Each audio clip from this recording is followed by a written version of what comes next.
Šejh Mikail Smith, you are someone, mashallah, tabarakallah. You came to Islam a number of years ago?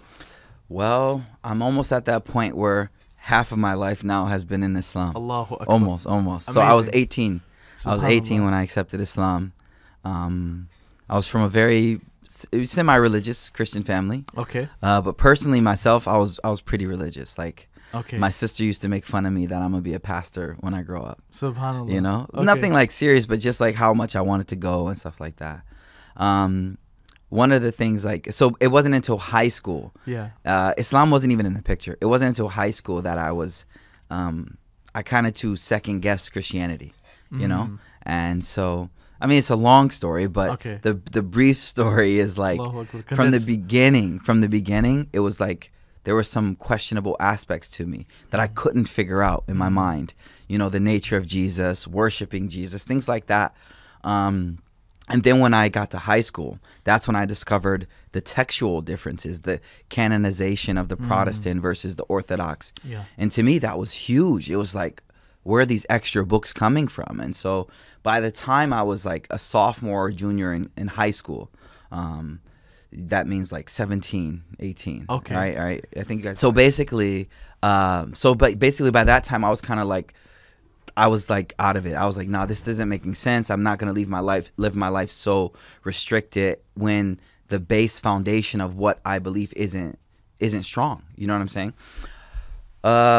And so then after that, it wasn't until I graduated high school that I had a coworker who started to talk to me about Islam.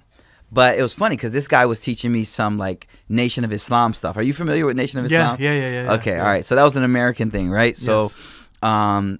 and so I was kind of confused because for me, if something was salvation, if there was something that was dealing with salvation of humanity, it shouldn't have been a national phenomenon that was restricted to a certain nationality. Yes. And that was a big thing with the Nation of Islam, right?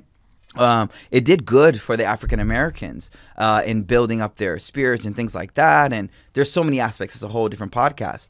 But the problem, obviously, was the message was that it was so restrictive, you know, in the beginning. So I immediately turned to Malcolm X. Allahu Akbar. Al-Hajj Malik al-Shabazz. I immediately turned to him and I read his autobiography and I was like, I didn't even finish it because I got to the point where he accepted true Islam.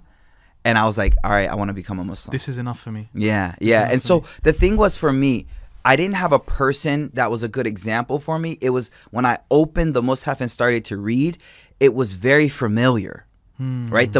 I think a lot of Muslims forget that the Quran does its dawah. Like a lot of times you just got to place it there. The Quran itself in English, I read cover to cover and I was like, this is amazing. Like, and I know the stories already. Like, let the Quran do its dawah. I think that's something our listeners need to be aware of, is just let the Quran speak to people. Sometimes you're getting in the way of the Quran actually speaking to people, you know?